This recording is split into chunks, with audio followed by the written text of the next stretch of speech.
사장에 있긴 한데 얘는 감가상각비를 안 배우면 문제를 풀 수가 없어요. 절대.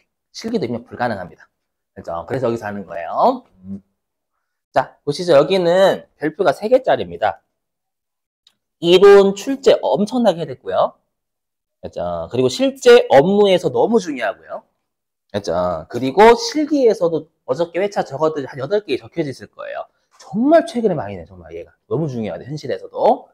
그래서 이론도 좀 잘 잡아주시기 권장드립니다. 그래야 실기가 가능합니다, 여기도. 자, 보시죠. 자, 우리 업무용 승용차라는 거 여러분들 어디서 좀 들어보셨어요, 이거? 이거 좀 중요한데. 어디에서 들어보셨는지가 중요합니다. 나중에 숫자 입력할 때. 어디서 업무용 승용차라는 거 배우세요, 여러분들? 들어보셨을 텐데. 그렇죠. 부가가치세에서.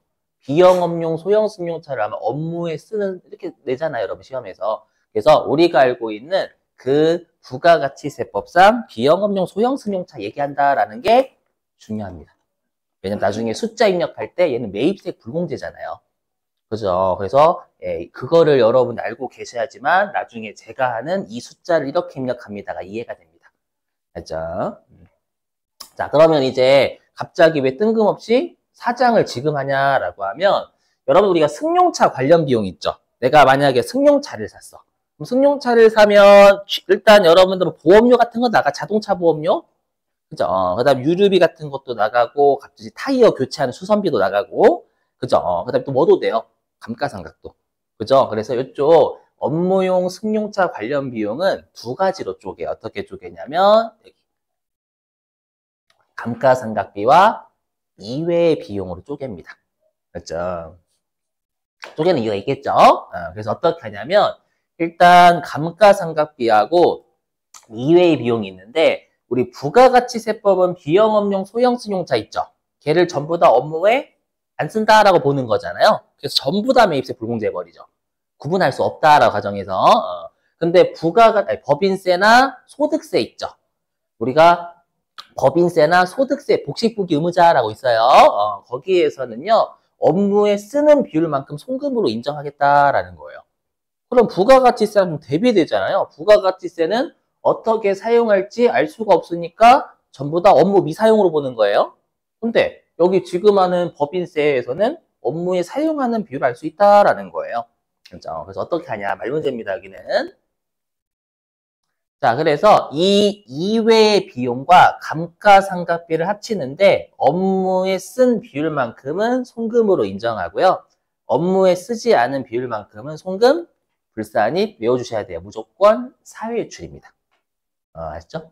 여기 송금, 불산입 무조건 사회유출이에요. 업무에 미사용한 거 얘기하는 겁니다. 만약에 업무 미사용 비율이 10%면 이외의 비용과 감가상각비의 10%만큼을 송금, 불산입 사유출을 한다라는 뜻이에요. 그러면 우리가 법인세에서는 업무 사용 비율을 어떻게 계산하냐라는 겁니다. 말문제. 일단은 임직원 여기 전용보험이라고 있죠. 여기가 뭐냐면 자동차 보험이긴 한데 임직원 전용 자동차 보험이라고 해요. 이게 뭐냐면 여러분들 일반적인 자동차 보험 같은 경우에는 내가 이제 보험료 낼 때 약정을 이렇게 해요. 만약에 우리 가족이 그 차를 타다가 사고가 날 때 보험회사에서 보험금을 줄 때가 이제 약정을 하면 줍니다만 이쪽은 뭐냐면 임직원 전용 자동차 보험이라 돼 있잖아요. 맞죠? 그러니까 임직원이 회사 업무와 관련해서 회사차 있죠. 회사차를 업무와 관련해서 타다가 사고가 날 때만 보험회사에서 보험금을 지원해 주는 거예요. 그러니까 다른 사람이 타다가 사고 나면 그건 업무 미사용으로 보는 거예요.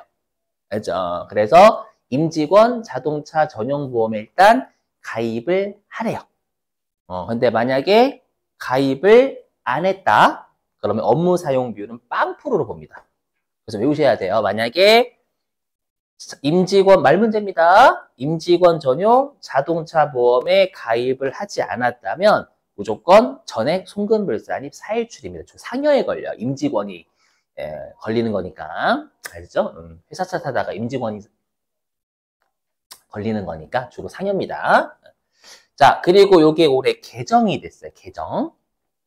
혹시 여러분들 뉴스 같은 거 보시면 혹시 법인차 중에 8천만 원 이상인 차가 있어요. 8천만 원 이상인 차는 혹시 좀 들어보셨나요? 녹색 번호판 달고 다녀야 된다는 거 혹시 들어보셨어요? 처음 들어보시죠? 그럼 외워주실게요, 여러분들. 예. 이제 여러분 혹시라도 우리가 전기차나 수소차 같은 경우에 번호판이 여러분들 파란색이죠, 하늘색이잖아요. 번호판. 그죠? 근데 혹시라도 여러분이 가끔씩 이제 차 타다가 가끔씩 녹색 번호판 붙여져 있는 애가 있거든요. 옛날 번호판 말고. 알죠? 정말 옛날 녹색 번호판 말고요. 알죠? 그러니까 최근 번호판인데 녹색으로 되어 있는 거예요. 그게 법인 차량이거든요. 법인 차량인데 8천만 원 이상이면 반드시 그걸 부착을 하래요. 좀 쪽팔리게 돼요. 그러니까 색깔이 좀 그래서 아무튼 그래서 혹시라도 법인 업무용 전용 번호판, 녹색 번호판이라고 생각해 주시면 돼요. 이걸 부착을 안 했대. 부착을 안 하면 이때도 업무 사용 비율을 0%로 본다라고 올해 바뀌었어요. 아셨죠? 좀 외워주시고. 뭐 시험에 8천만 원 이상 이렇게 내진 않아요. 그냥 녹색 번호판이라고 낼 겁니다. 그래서 이게 좀 프로그램이 좀 바뀌었습니다. 제가 지금 촬영을 못 해가지고. 자, 그 다음에 이제 근데 우리 시험에서는 무조건 임직원 전용 자동차 보험에 가입을 해요. 그렇죠? 가입을 안 하면 너무 쉽거든요, 문제가. 그렇죠? 그래서 임직원 전용 자동차 보험에 가입을 했다라고 하면 이제는 우리가 금액의 중요성 기준이 있어요. 여기 1,500만 원 기준이거든요.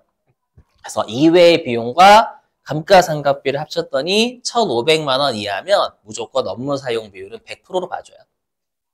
그래서 임직원 전용 자동차 보험에도 가입했고 번호판도 부착했고 8천만 원 이상이면 그리고 이 이외의 비용과 감가상각비 합쳐서 1,500만 원 이하면 중요하지 않네 라고 해서 전부 다 업무에 쓴 걸로 봐주겠다라는 거고요.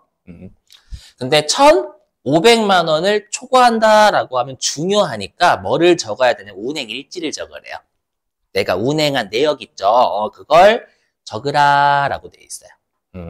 그래서 혹시라도 운행 일지를 적으면 그 일지에 따른 우리가 거리 있죠? 그 거리 있죠? 총 거리 중에 업무에 쓴 거리만큼을 업무 사용비율로 보겠다라는 건데 이제 실기용입니다. 이거 외워주셔야 돼요. 우리 일반적으로 부가가치세는 출퇴근 쪽을 업무에 미사용한 걸로 보이거든요. 근데 여기 법인세는요. 출퇴근 거리를 업무에 사용한 걸로 봐요.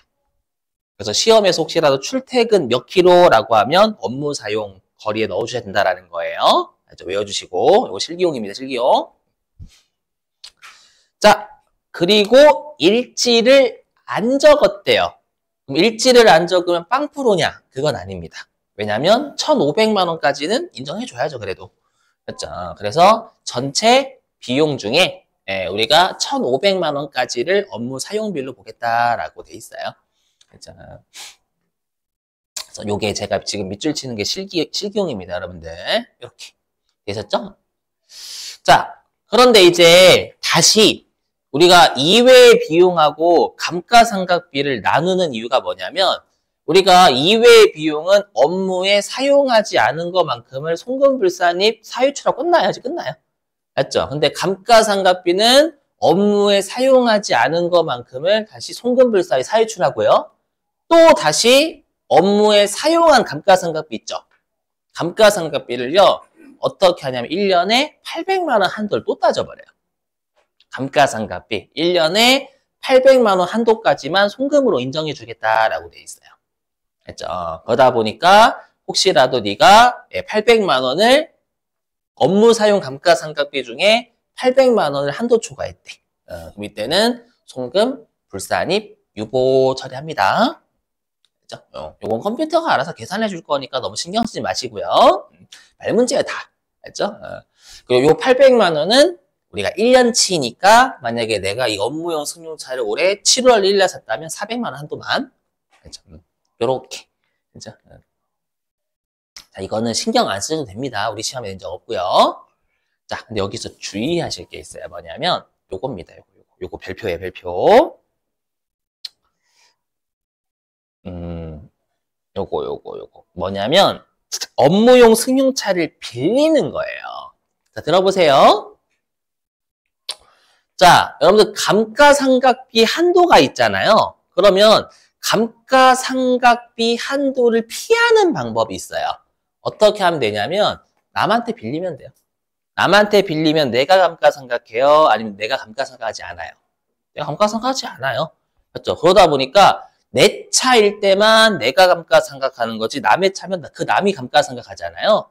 그런 애들이 꼼수를 부린다라는 거예요. 어떻게 꼼수를 부리냐면 그렇죠? 감가상각비는 다시 800원 하나 또 따지잖아요.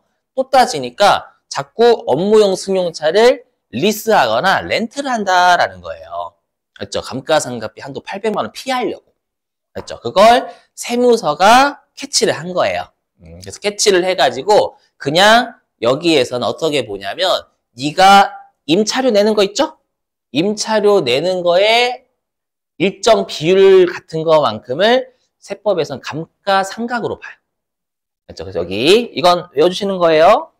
자, 이거는 뭐 컴퓨터가 알아서 걸어주는데 어떻게 하냐면 렌트 같은 경우에는 남이 좀 쓰던 걸 빌리는 거죠? 그렇죠? 그리고 우리 좀 이따가 하겠지만 업무용 승용차는 무조건 정액법이거든요. 실제 본래 감가상각비 계산할 때. 그럼 정액법이면 잔존가치가 0이죠. 0이니까 어차피 감가상각을 다 할 거란 말이에요. 자동차 값을. 그렇죠? 그래서 감가상각은 차값이다라고 생각하시면 돼요. 그래서 렌트 같은 경우에는 렌트료 내는 거에 70%를 그냥 차값으로 보겠다라고 돼 있어요. 그렇죠? 그래서 임차료의 70% 있죠. 70%를 감가상각비로 봐요. 이건 뭐 컴퓨터가 알아서 걸어줘요. 그렇죠? 근데 중요한 건 리스예요, 리스. 혹시 여러분 리스 들어보세요, 리스? 리스는 뭐냐면 내가 차를 사야 되는데 돈이 없는 거예요. 알죠? 그러니까 차를 한 방에 살 돈은 없어.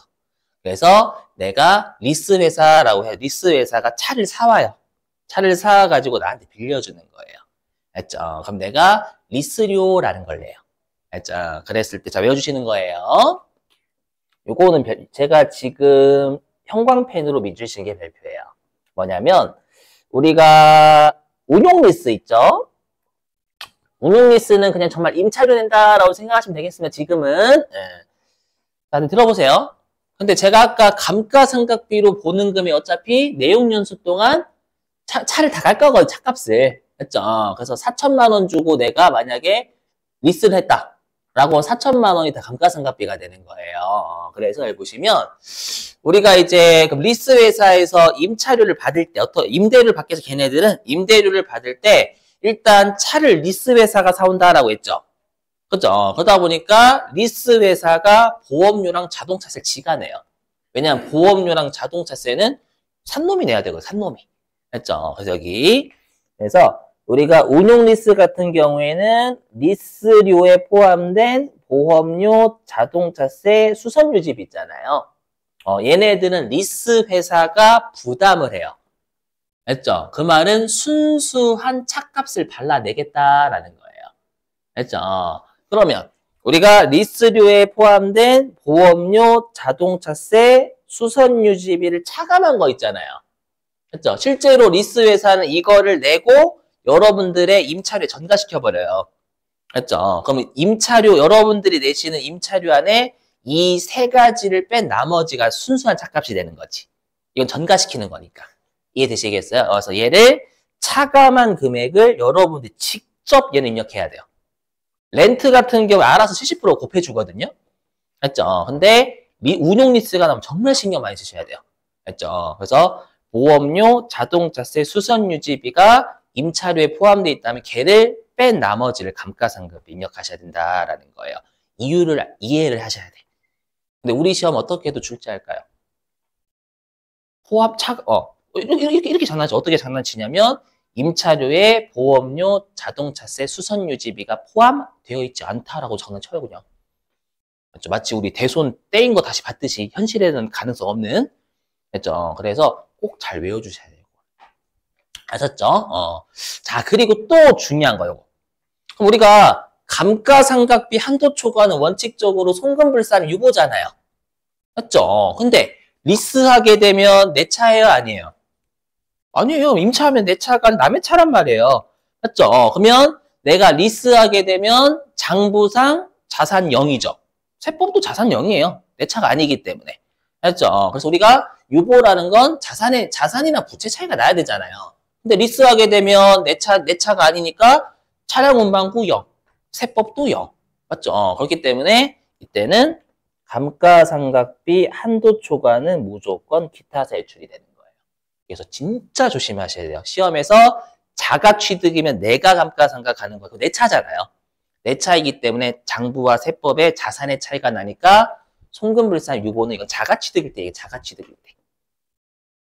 요거는 우리가 자가 취득일 때 감가상각비 한도 초과고요.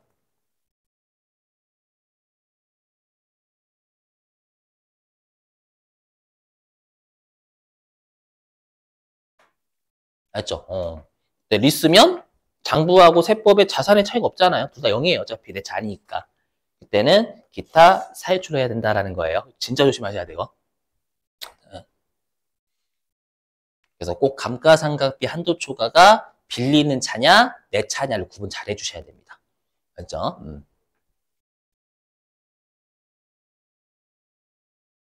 자, 그리고 요거는 여러분들이 이해를 못 하셔도 암기하시면 됩니다. 암기. 뭐냐면 다시 이것도 우리 실기 한번 냈어요. 최근에. 다시 어떻게 하냐면 업무용 승용차를 처분하잖아요. 처분하면 그 처분 손실도 800만 원까지만 인정해. 10년 동안. 진짜. 이거는 그냥 외워주세요. 뭐 설명해봤자 뭐 그게 의미는 없어요, 여러분들. 컴퓨터가 알아서 걸어줍니다. 대신에 이건 좀 이상하지 않으셔야 돼요. 뭐냐면 얘가 세무조정이 혹시라도 회사가 처분 손실을 1억 적었대. 세법은 처분 손실 800만 원까지만 인정하는 거잖아요. 맞죠? 그럼 이때는 송금, 불산이 9,200만 원이 기타 사유출이에요. 왜? 처분하면 장부랑 세법의 자산 차이가 있어요, 없어요?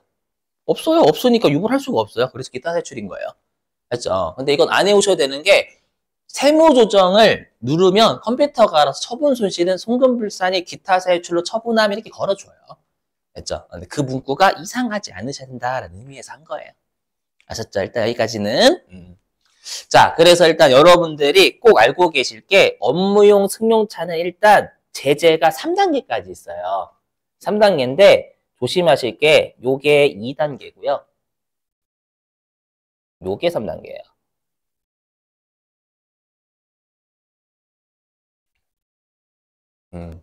1단계가 또 있어. 자, 들어보실게요. 뭐냐면 여러분들 여기 우리 업무용 승용차 관련 비용은 이외의 비용과 감가상각비로 쪼갠다라고 했잖아요. 그죠? 그럼 우리가 다시 이 감가상각비는 회사의 감가상각비일까요? 세법상 감가상각비일까요? 세법이에요, 세법 당연히. 그래서 이게 세법상 감가상각비예요. 즉 세법상 감가상각비가 추려져야 요 2단계를 구할 수 있단 말이에요. 됐죠? 그래서 뭐를 하냐면 여기 우리가 본래의 한도를 일단 이게 1단계. 감가상각비 본래 한도는 있어야지. 그래서 일단 본래 한도 따지고 그 다음에 업무 미사용 따지고 세 번째가 800만 원 한도 따지고. 됐죠? 자, 보세요. 여기는 말문제 밭이에요. 밭. 그리고 실기용도 있고. 자, 뭐냐. 본래 한도 우리가 8장에서 배웠던 그 한도예요. 됐죠? 그 한도고요. 자, 중요한 게 있어요. 여기 보시면. 자, 요게 감가상각비 한도 초과는 송금불산임 유보거든요. 뭐 이거 어렵지 않죠? 근데 얘가 중요한 게 아니라요.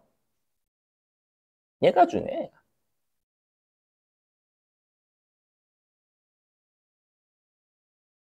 감가상각비 한도 미달 있죠? 업무용 승용차는 본래 한도를 따질 때 한도 미달을 송금산이 마이너스 유보해버린다는 게 중요해요. 그러면 우리가 감가상각비 우리 한도 미달인데 강제로 송금 살입시킨다라는 거 이게 감가상각 의제다라는 뜻이에요. 어저께 그랬죠. 우리가 단기에 한도 미달인데 송금 산입 마이너스 추인 아니에요? 마이너스 유보가 뜨는 건 요건 어저께 감가상각 의제 강제로 송금 살입시킨다면서요. 그래서 감가상각 의제가 적용된다라는 거 외워주셔야 돼요. 업무용 승용차. 요게 적용이 돼요.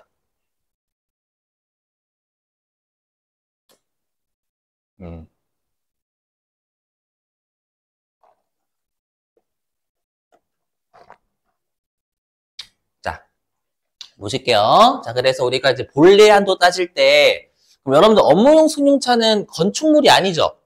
그럼 건축물이 아니니까 무신고면 정률법이어야 되잖아요. 근데 업무용 승용차는 무조건 본래 한도를 따질 때 이렇게 돼 있어요. 자, 보실게요. 자, 이 업무용 승용차가 언제 나왔냐면 2016년도 1월 1일에 업무용 승용차라는 게 나왔어, 이때. 그죠? 그래서 여러분들은 얘는 무시하시면 돼요. 무시하시고 얘를 외워주셔야 돼요.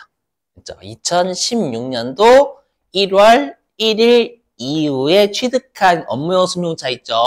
얘는 본래 한도 따질 때 정액법이 강제예요. 정액법 강제고요. 그리고 내용연수를 신고 내용연수 안 돼, 절대. 5년밖에 안 돼, 무조건. 무조건 기준 내용연수 5년밖에 안 돼요. 그리고 감가상각 의제가 적용된다라는 게 요게 말문제로 출제가 정말 많이 됐어요. 막 시험에서 정액법과 정률법 중 선택할 수 있다. 내용연수를 신고하면 그 신고한 내용연수를 인정한다. 감가상각 의제를 적용하지 않는다. 막 장난 난리 부르스 엄청나게 쳐댔어요. 그렇죠. 요거 본래 한도 따질 때 본래 한도. 그래서 자, 그러면 일단 여기는 듣고 버리셔도 돼. 이해는 못 하셔도 돼요. 뭐냐면 우리 어저께 감가상각 의제를 왜 한다라고 했냐면 뭔가 회사가 꼭 먹고 알 먹고 도랑치고 가지 잡고를 제재하기 위한 거다라고 했잖아요. 여기도 그럴 수가 있다라는 거예요. 이거 이해 못 하셔도 돼요. 암기하셔도 되는 거니까. 본래 한도 따질 때 감가상각 의제가 적용된다라는 거. 이것도 마찬가지로 꼭 먹고 알 먹고 도랑치고 가지 잡고를 제재하기 위한 거예요. 자, 무슨 말인지 해볼게요. 이해 못 하셔도 돼요. 외우시면 되는 거니까. 자, 예를 들어 볼게요. 뭐냐면 회사가 여기 화면 보실게요. 예를 들어 가지고 우리 원래 감가상각비가 본래 한도 따질 때 한도 미달은 세무조정 안 한 결산조정사항이잖아요. 그렇죠? 그러다 보니까 회사가 이번에 뭐냐면 임직원 전용 자동차 보험에 가입을 안 했대 모르고 올해 가입을 깜빡한 거예요. 그럼 업무 사용비율 몇 프로예요? 빵프로죠, 빵프로. 빵프로다 보니까 감가상각비를 혹시나 적어. 그럼 감가상각비를 적으면 전부 다 송금불산이 상여가 된단 말이에요. 그럼 소득세 막 두드려 맞는 거야. 맞죠? 그래서 회사가 어떻게 하냐면 이렇게 만약에 임직원 전용 자동차 보험에 가입을 안 했거나 아니면 업무 사용비율이 정말 낮은 거예요. 맞죠? 낮아가지고 예를 들어서 그냥 극단적으로 가정해서 여기 화면 극단적으로 가정해서요. 회사가 이외의 비용은 없대요. 없다라고 가정. 없고 그 다음에 회사가요. 감가상각비를 안 적었대요. 왜냐면 업무 사용 비율이 빵이야, 빵. 맞죠? 빵이다 보니까 감가상각비를 안 적으면 원칙 결산조정사항이가 강제로 송금사항을 안 하잖아요. 맞죠? 이해되시겠어요? 그럼 자 보세요.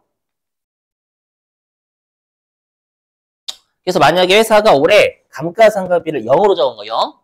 안 적었대. 근데 세법상 한도는 예를 들어가지고 본래 한도가 2천만 원이래요. 근데 이게 만약에 결산 조정 사항이면 만약에 이 업무용 승용차 본래 한도 따질 때 결산 조정 사항이면 세법상 감가상각비는 2천만 원이에요, 0이에요. 0이에요. 결산 조정 사항이면 선택한 거네, 인정 이렇게 되는 거잖아요. 그러면 세법상 감가상각비가 0이 돼 버려요. 맞죠? 그럼 0이 되는 거니까 분명히 회사는 왜 좋았냐? 0이잖아요. 이게 세법상 가서 0이잖아요. 그럼 회사는 업무의 사용을 빵프로 맞죠? 빵프로여가지고 감가상각비 빵프로여가지고 전에 송금불산입 상여가 되는 거잖아요. 맞죠? 근데 세법상 감가상각비가 0이니까 송금불산입 상여로 맞을 금액이 감가상각비가 없다라는 거예요. 무슨 말인지 되시겠어요? 그런데 만약에 다시 앞으로 가서 만약에 요거를 감가상각 의제를 적용하게 되면 어떻게 되는 거예요? 강제로 한도까지 송금사에 먹여버리는 거죠. 그죠? 그럼 이때는 송금산입 마이너스 유보 2천만 원 때려버리는 거예요. 그럼 여러분들은 선생님 송금산입이면 좋은 거 아닌가요? 어차피 나중에 추인될 거예요, 분명히. 마이너스 유보니까. 맞죠? 그럼 이제 세법상 감가상각비가 얼마가 되는 거예요, 이제는? 2천만 원 강제로 송금산입 먹어버렸잖아요, 감가상각비로. 맞죠? 그럼 세법상 감가상각비가 0이야지 2천만 원 돼버리는 거예요.